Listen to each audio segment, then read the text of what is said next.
Hello, everybody. Good morning. This is Jason Flame, Chairman of the Moorpark Chamber of Commerce, and welcome to another edition of our Chamber Chat. And I'm here with Marianne Caprino, and we're excited to have you today. Let me tell you a little bit about her, and then we'll get right into some questions today. So again, this is Marianne Caprino, who is the Director of Sales at Computer Affair LLC, an IT services and AI solutions company based in Moorpark, California. With 35 years of experience in IT sales management, Marianne has built a reputation for integrity, transparency, and a deep commitment to client success. She lives in Camarillo with her beloved boxers Zeus and, is it Sade? Yeah, Sade. All right. A Labrador, Luna, and two cats, Izzy and Tommy. Outside of work, she dreams of traveling the country, showing her dogs, and one day hiking to base camp at Mount Everest. Marianne's key to success is rooted in genuine honesty and a relentless dedication to her clients and goals. Thanks for being here this morning and taking the time to talk with me. Thank you so much. I appreciate it, and I appreciate the opportunity.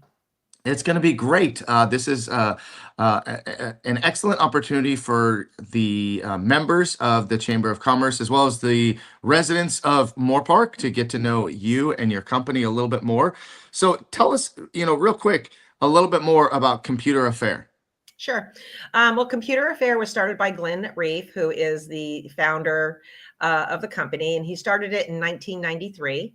And he is an ex-FBI agent, believe it or not, and he was working in the forensic accounting side of the FBI. So he started the company in Moorpark. He lives in Moorpark. He's been serving the Moorpark area since 1993, and he also services, of course, LA and Santa Barbara, Ventura County.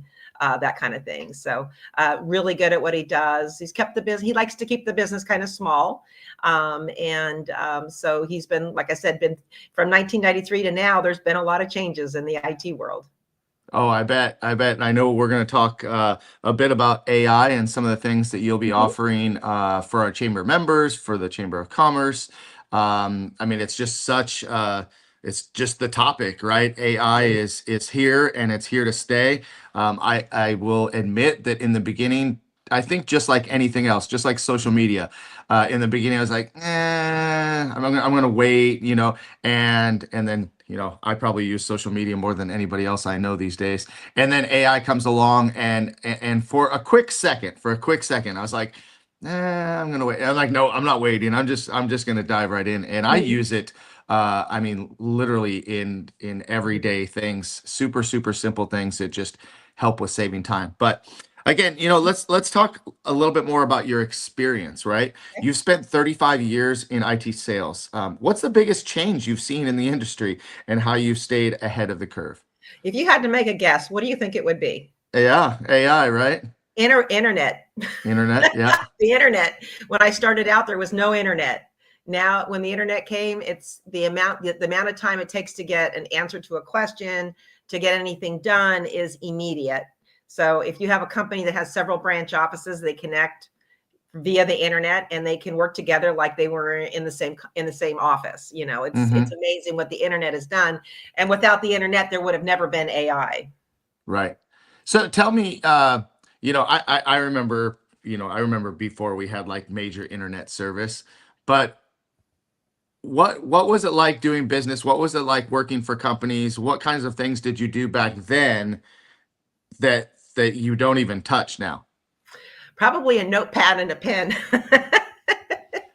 I remember I grew up in San Fernando Valley, and I went to CSUN. I went to college at CSUN, and my very first job was working for my brother's hard drive company. Back then, the San Fernando Valley was the hard drive capital of the world in the 80s. And my brother had a hard drive repair company. And so I went to work for him and started in sales then. And we had no computers on the table, really. We were using pen and pad and, we would use like little spreadsheet type of papers to make notes and things like that. So things have completely changed now. But I remember a time when, I went from there to work for a small computer company called Micro City. They had about 12 different branch offices in California. And I worked at the one in Van Nuys, and no computer on my desk, they couldn't have, that kind of thing. It was interesting how things were back then. And it's hard to even believe that I actually worked that way. Well, it's crazy, right? Because here, I'm on my iPad right now, and I've Yeah, got my iPhone, and I've got right. my my Apple Watch. We've got computers everywhere. Yeah.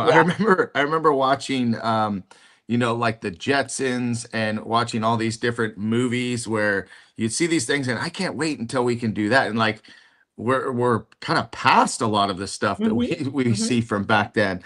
Yeah. How did you get into the IT world? It's a great question. Thank you for asking that. So actually, when I was in college, I was actually thinking of becoming a CPA. I was going into the accounting field, and I was taking classes geared towards that. And my brother, my oldest brother Lenny, said to me, "You have a great personality. Why do you want to do that? You're going to be closed off in an office." He says you should do sales. I think you would be really good at it. And that was kind of at a time when women were breaking out into sales. Okay. Usually at that point, it was pretty much male dominant in the sales world. But at that time, I was kind of breaking out with women going into sales. And I said, gosh, I really enjoy it. I enjoy working with people. I really do. I love trying to fix a problem. It's just kind of part of my nurturing side, you know, of being a woman and, of course, a mother. And so I started doing sales for his company, and from there, that's the direction I went. I went into business and got my business degree, and then ever since I've been in sales, and I love it. I'm glad I made that decision. I love being out with the public. I love trying to solve a problem, like I said, and it's just part of the, kind of it meshes with what I do, Yeah. you know. I'm getting a little bit of feedback, and I got some comments Yeah. that the believe it or not, the internet connection is a little bit choppy as we're talking. But guys, if bear with us as you're watching, because sometimes it'll just kind of, I don't know how that works. Like, how does it, like? It feels like sometimes it just doesn't catch right. Yeah. Yeah, but Yeah. here we are. It's a busy, if it's real busy, it's going to be like that. Yeah. Well, hopefully, guys, hopefully that gets a little bit better. And hopefully you heard the answer to that last question, just talking about sales and getting into the sales world. By the way, if you are watching, do us a favor. Number one, like, share, and comment right here on this feed. Also, make sure to go to YouTube and subscribe to our brand new YouTube channel for the Moorpark Chamber of Commerce. And if you have any questions, please drop those in the comments. So we're talking to Marianne just a little bit about her career and how she got into IT and talking about Computer Affair. By the way, I never knew that Glenn worked for the FBI. I thought that Yeah. was a cool little tidbit of information. Yeah. So he knows all the ins and outs of Yep. of Oh, the he IT does. world. So, Marion, you've built a career on honesty and dedication. Can you share a Mhm. moment when that philosophy made all the difference with a client or with a team? Yeah, absolutely. The biggest one that I could share with you is in early 2000, I was working for a small value-added reseller, also called a VAR, in Simi Valley, and we went into a deal with Union Bank, and our direct competitor was Cisco. I'm sure you've all heard of Cisco. And as a VAR, we were the small little company going into Union Bank. And what Union Bank was trying to do is they were collapsing all their networks into one. So at that point in early 2000, because of the onset of course, the internet, they were able to run all voice, data, and video over one line. And so they needed to bring routers in to be able to support that and push that across the world, because Union Bank was worldwide at that point. So we went in with a product from Nortel Networks. Okay. And the Cisco, and then we were dealing directly as a competitor with Cisco. Cisco was coming in and they were direct. And here's this multi-billion-dollar company who's able to shower all kinds of love towards Union Bank. They wanted that deal. Here we are, this little tiny VAR coming in.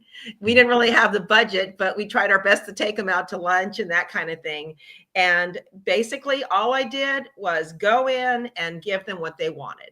They told us what they needed. We worked with engineering. I pushed the deal forward to the point where we actually went up north to Nortel Networks corporate office and to show a demo. So we go up there. This is 9 months later. Believe this is going over a period of 9 months. So here I am trying to help them work with engineering to show that we've got the right product for them to go with our company compared to Cisco, which actually Cisco really didn't. They really couldn't do it, but they were so big and had so much money, they were trying to present that image. Mm-hmm. So we went up north to San Francisco to the Nortel Networks office. They did a demo. We went through all that. And getting on as I'm going back with the Union Bank folks to the airport to fly back down to Southern California, the IT director comes up to me and he shakes my hand and says, "You got the deal." And it was a $2 million deal. Nice. So I would say that's probably the biggest one. Yeah. That resonates with me. Sales, the word sales, and of course, all of our business, we're all in sales, right? But that word has just such a connotation of other words than honesty and dedication, and so I really appreciate when I work with people that are just super upfront, honest, and I learned in a seminar one year that I was attending, and I forget the language, but in different languages, the word sales actually translates to serve. And so I always remind my staff, my team, my instructors that, don't ever be afraid of that word sale or sales, because what you're actually doing is you're serving your customers. And if you serve your customers with, honesty and integrity and keep them in mind, I think that you're always going to do well. Have you ever had a bad experience in sales? Not that you have to name any names, but I mean, can you give an example of maybe where you had a bad experience with a sale? Oh gosh. Yeah, I guess I've been doing it long enough. Yeah, I mean, I've had bad experiences. I've had experiences where, we've gone in and did the work and they of course didn't pay the bill, Mm, I've had those types of experiences. I've gone in and they felt like that's not what they were asking for. There was mhm, a bit of, you know, just a disconnect on communication. Whether it was our fault or their fault, it wasn't exactly what they were thinking of. I mean, of course, many different types of situations through the years, and that just kind of goes with what you're doing. I mean, you have to be able to take the good with the bad. mm, So it's not sales is not for everybody. You have to be thick-skinned, mhm, but to your point about serving the client, that is 100% correct. That is what we're here to do. mhm. Being in the IT world, I really had to take the engineer jargon and take it down to where it was that people could understand it, Right. what's coming. And that was a big part of what I would do, because engineers don't always communicate great. They talk at a real high level. And Mhm. sometimes it's hard for other people to understand. So I would say I'm very good at that, Yeah. being able to explain and communicate things in a manner that the people understand. Right. But Right. that's a big part. A big part of sales is communication. You've got to be able to communicate with your clients. Yeah, and communicate the value of what you have to offer, Mhm. communicate how we can work together, communicate just how it works, implementing all of that. There's so much communication. Hey, we got someone watching here. We have Suela. Hello, hi, thank you Right. for watching.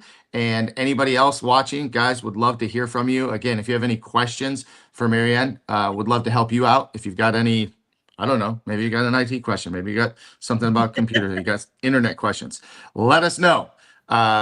So let's talk a little bit more about you and some of your personal interests. Okay. You mentioned that you have a dream to travel the country, and you show your dogs. What Mhm. sparked that passion, and how has your love for animals shaped your life? Well, I grew up with boxers. When I was born, my mom had boxers. My mom and dad had boxers, and I grew up with them. There's just a wonderful, wonderful breed. I can't tell you how much they mean to me and what they've done for me and made my life so much better. And my mom started showing dogs when I was probably about 8 years old. So, she started getting really into it, and she was working with a local breeder in Chatsworth. Mhm. And so we started getting boxers from her. And when I turned 10, I was given a beautiful boxer female from her for my birthday. And I was, that's when I started showing, and I loved it, really did. I actually made her a champion at about 11 years old, which is really unheard of. It's pretty young. And boxers are a very well known breed, so they have a heavy entry at the shows. You're going to have a lot of them. And you had to be really good at showing. So you really have to be able to present. If some of you have seen Westminster or anything like that, it's Mm-hmm. not as easy as it looks. It is hard. Mm-hmm. Boxers are the hardest breed. They say you have to have 3 hands to show them because they're so wiggly. They like to wiggle, but and they're full of energy. So you have to have a lot of energy to keep up with them. But they're just wonderful. It just became a passion of mine. And I have to tell you that I was extremely shy as a little girl. To the fact that I could even do sales, I mean, thinking about it was just, I would hide behind my mom.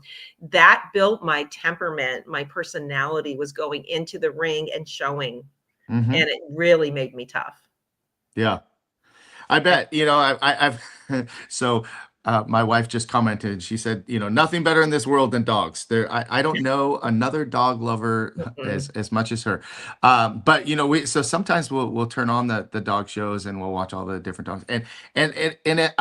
I know from competing in different arenas what that's like. And so I can see how that helped you Yeah, gain some confidence to do some more speaking absolutely. to help you in your sales because man, I'm watching on TV and I'm looking at these dogs and they're so perfect, but like I know that there's some behind the scenes stuff too that There's it's a not lot. so perfect, right? There's a lot behind the scenes stuff. Yeah. I bet. I True. bet. But yeah, I could understand in your position. I mean, you're building those kids' personalities. I mean, with what you do with your karate studio and that is really what in anything, if you're in it to try to win, because I'm very competitive now, extremely competitive. And that really built my temperament. I want to be good. I want to be the best. That's what I try to do. And it really, you really have to work hard at it to show a dog and to win. Yeah, I bet. I bet. It's funny because you said that you were shy, and people would never ever think that I was born super shy. Like, Mhm. and you're right. Martial arts does bring out that Oh yeah. confidence and that ability. I mean, it wasn't until I became an instructor that I had this different sense of confidence, or that's where I kind of developed my character, where I'm able Mhm. to get online and do interviews and all kinds of stuff. So yeah, it's but that performing or that showmanship really plays a big part. Let's talk more about just life, work life balance. So many people talk about work life balance, which I don't think there is any such thing, by the way. But how do you recharge outside of work, and what role do your hobbies or your pets play in that? I know we talked a little bit about the Yeah. dogs. Yeah. So I have to tell you that when I show my dogs and I go, a lot of times we travel out of town, we take the RV, we'll go up north, we'll go down to San Diego, wherever the shows are. I went to Utah recently for about almost a week. I check out, and that's where my world's at. So I put my brain on a vacation from Mm-hmm. work, from IT. And you come back, like I couldn't even answer any questions IT wise. I'm just in that mode. I'm in that moment, you know, and there's a lot of work that goes on behind the scenes. Like you mentioned, the dogs have to be groomed. They have to be exercised. There's so much that goes on. And we're usually 8 o'clock ring time. So I'm up at 4.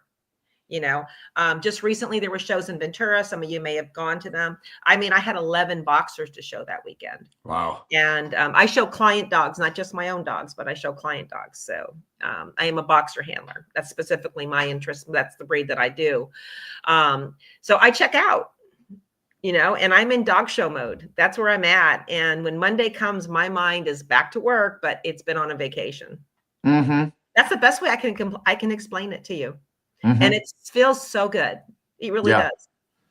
Now, whenever I go on vacation, I've been in business for myself for my literally my entire adult life. Mhm. When I go on vacation, it takes me probably 2 to 3 days to like let everything turn off. I have a very hard time like letting that all turn off. And by about that third to fourth day, I'm like, okay, now I'm in.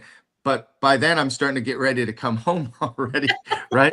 And so do you have a hard time turning off the work though? Nope. I No, don't.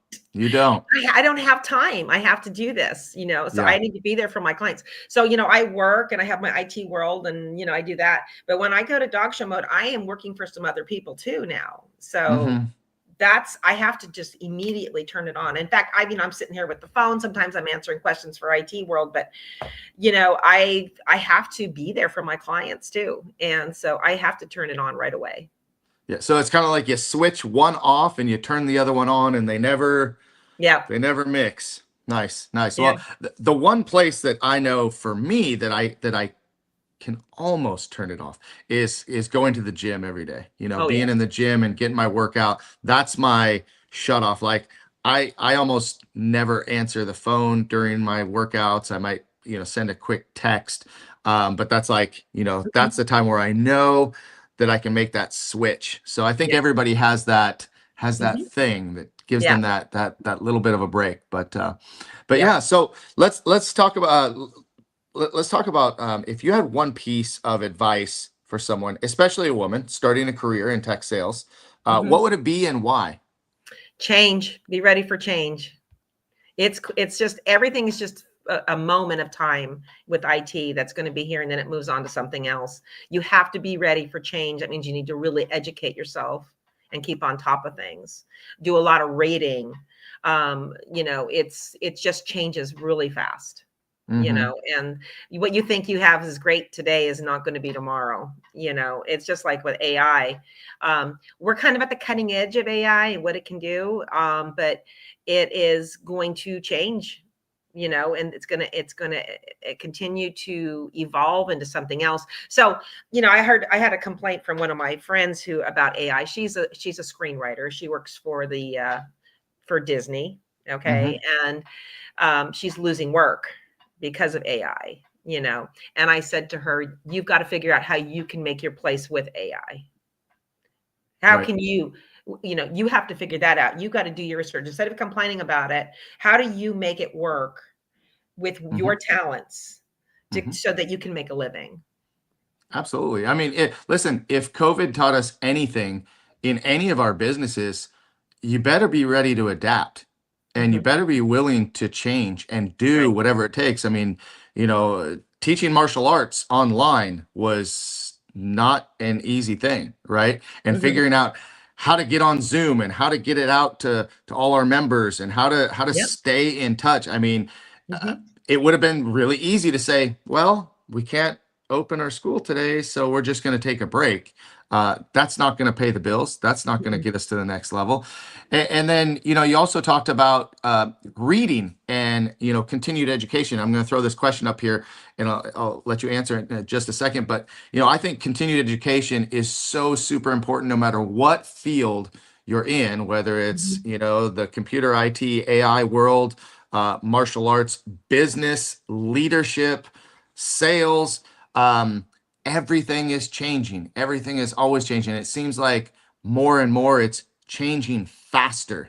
And so if you're not, I don't like to use the word keeping up, but if you're not staying on top of it and growing, like the old saying, if you're not growing, you're dying. And Hmm. that's Hmm. what's going to happen. And those people that are putting in the time are going to continue to move forward, and everybody else is going to fall by the wayside. So Hmm. Jackie is asking you, how do you do your continued education? What do you do to continue your education? Because it does seem to be a constant need. There's so many different ways, and that's just such a big question because there's so many different ways of doing it. A lot of times the vendors that we work with, they're continuing, we work with them and they'll send us stuff out and then they'll have classes. So I take a lot of those classes. I do a lot of reading, there's so much stuff out there on YouTube now, that pops up, and I'll Hmm. start looking at it, or I will research someone that I really like and I like to follow them and see what Hmm. they have to say. So it's probably similar to what you guys do. I'm sure in your line of work, you have to continue to educate yourself, on, Constantly, constantly. so it's just people that you respect out there in the world. You keep on top of things, but it's a big, it's a really a big part of IT. You just have to keep Hmm. on top of it, and it changes constantly. But there's 4 or 5 really big companies out there that are in AI now, and I'm really following them. I'm Hmm. sure everybody's using Chat GPT. Yes, that seems to be a pretty common thread with all Yeah. of us. And you know, um, you have to learn how to use it too, though, right? I Oh mean, yeah. it's not Yep. just a plug and play, super easy thing, Yep. because I have learned too that AI Chat GPT has learned my habits and Yep. learned my tone, Yeah. learned, and so the more you use it, the Yep. more it's learning and the more Hmm. it's adapting. Hmm. I actually, I mean, I truly love it. I mean, I'll use Chat GPT probably more than I'll even Google anything anymore, Yep. because I I get agree. I agree. a different, because when you Google something, you got to kind of scroll through all the stuff. With Chat GPT, it does that for you and then Hmm. spits out, Hmm. um, yeah, it's something I think that we're all gonna continue to use. It's funny because I always think about the movie The Terminator, Yeah. and Skynet, right? I mean, Skynet's Yeah. definitely coming Or for us, we can, or Hal with the space, right? Hal the computer. People Yep. kept saying, I think we're going to turn it into Hal. I go, oh gosh, I hope not. But Chat GPT is like 70% there. I mean, it doesn't really do 100%, but you got to Right. go in there and change it. But it sure does help kind of put the foundation on something that you may need to edit, you know, Definitely. Definitely. that kind of thing. But yeah, I mean, it's just a convenience. I use it sometimes to make a recipe. I'll look into my refrigerator and go, okay, what can I make with this, and this, and it pops See? it out based on, I like to do the Mediterranean diet. That's what I do. So Uh-huh. it needs a really nice recipe and I'm done. Yeah.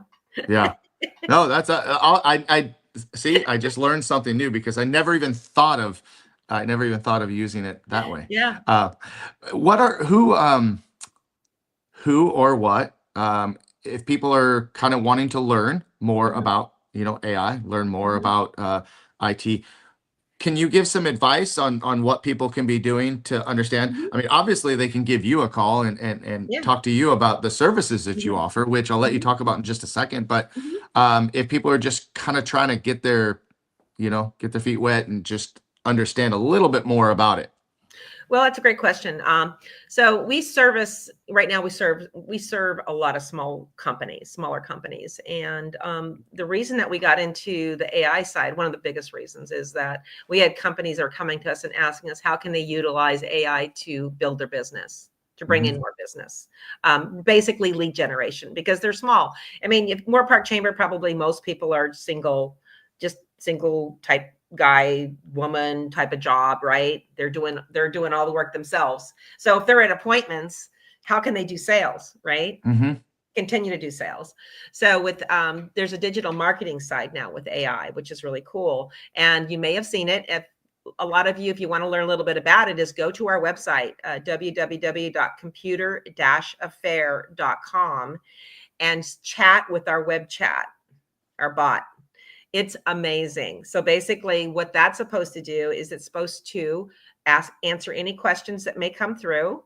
And what it wants to do is collect your information and your phone number so that the salesperson can get back to them. Okay. And find out exactly what they're looking for.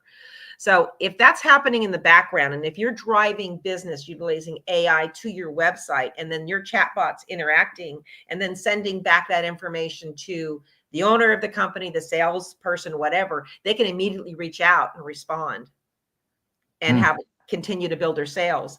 And at the same time, it collects all that data and puts it into a CRM and then adds them to a campaign that continually moves on.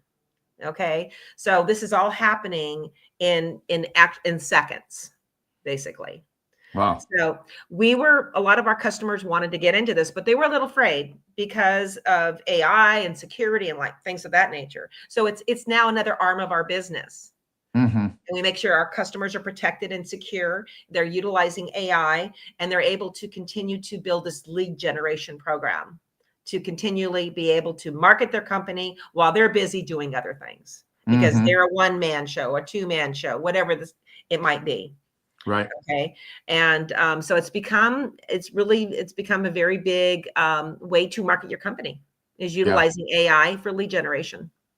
Awesome. Awesome. Well, I know that you're going to be meeting with Cody and working with Yeah. us Yeah. as the chamber, Hmm. doing that very thing, because Cody's a one woman show in the office and she's Yeah. doing all the things. So Yeah. this is gonna help us out a lot. And I know that we do have a lot of members that are in that same boat. They're so focused on being in the business that they can't really work on the business. Mhm. So this will be a big help. Is there anything else that we haven't talked about that you'd like to let the audience know? Just, be very wary right now. There's just so much fraud going on. And I know that you've probably seen a lot of different things that are coming up. Be careful with emails that are coming in. There's a lot of ransomware attacks, things of that nature. I always warn everybody, and this is the biggest takeaway I can. If you have an email that comes through or a text that comes through and it doesn't look right, it probably isn't right. Okay. So just verify. Call the person if it's somebody that or you know, just verify anything that comes through. Don't click on it. And that's always kind of like the biggest takeaway that I can give people, because there's just so much of this going on. I'm sure that you've gotten the toll text. Yep. That's a big one. I mean, they basically, it's a numbers game. They send it as many people they can to see who's going to click on it, and somebody does inadvertently. So, And is there any way, I mean, obviously phone calls that come in, I mean, I literally get calls every single day, and I find myself just blocking numbers constantly mhm, because mhm, it's that's the what I do same too. phone number coming in. Mhm. But I think also on your iPhone, or is it on your iPhone, that you can only block so many numbers? Do I you know I that? I don't think so. Okay. I've been blocking hundreds of them, Yes. and it continues to take it. So, but I believe that's AT&T. They have Okay. they have to be able to do that. They have to offer that. I'm one with AT&T, so it's unlimited that I can Got block. it. But there's a lot. I mean, I think, and another thing with AI, and this is going to be a downside, is they're going to make things look really real. Yeah.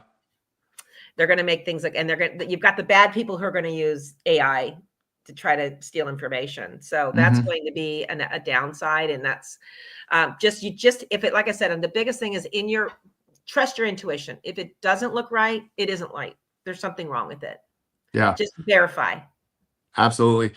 I often I look at emails that come through, and I'll always go in, like, just kind of double check the Mhm, it'll say it's from whoever, right? And you mhm, recognize who it's from. mhm, A lot of times, it's from Facebook or it's mhm. from whatever. And I go and I look at the sender, and it's like someone just did this on the keyboard, bunch of Yeah, letters and we numbers. can say it. Yeah, And, if you and, see and it's the like, yeah. that's definitely not good. But there are some, like you said, that they're pretty convincing. I have to admit, there's a lot of times where I'll screenshot one and have to send it to my wife and say, "What do you think?" Like, I got to get a second opinion. Just, I don't Yeah, think it's right, but yeah. yeah. So Yeah, our clients will send us stuff and say, "Hey, does this look okay?" And we'll say, "No." I mean, if you look at the sender, that's usually a dead giveaway, but it's not 100%. A lot of times right. it looks like it's the actual company, getting a hold of you. PayPal is a big one that you see a lot PayPal. of Yep. that. And they duplicate the website and it looks so good, but like I said, you just have to be really careful. Yeah. Yeah. Well, Marianne, thank you so much for your time today. We had quite a few people commenting and Awesome. visiting us today. So, one more time, I just want to remind everybody to please like, share, and comment this video. And also go to YouTube and subscribe to Moorpark Chamber of Commerce so that you can see our future. This was our first ever, by the way, first ever live on YouTube. So I'm super excited about that. But we got a bunch more coming up. So make sure you guys stay tuned. But once again, Marianne, thank you so much Thank for being you. here today. Thank you for helping out with the chamber as well, being one of our ambassadors. We appreciate Yes, you and thank you. appreciate all that you do. And I'll be reaching out to you myself just to talk a little bit more about the lead generation and some Perfect. of the other tools that you have. So It'll be my thank you so pleasure. much. Thank Yeah. you so much. I really appreciate it. Take care now, everybody. Uh, Bye-bye. all right, guys. Listen, go make it a great day. It's Monday. Have an awesome week. We'll see you very soon. Take care. Take care. Bye-bye, everybody. Thank you.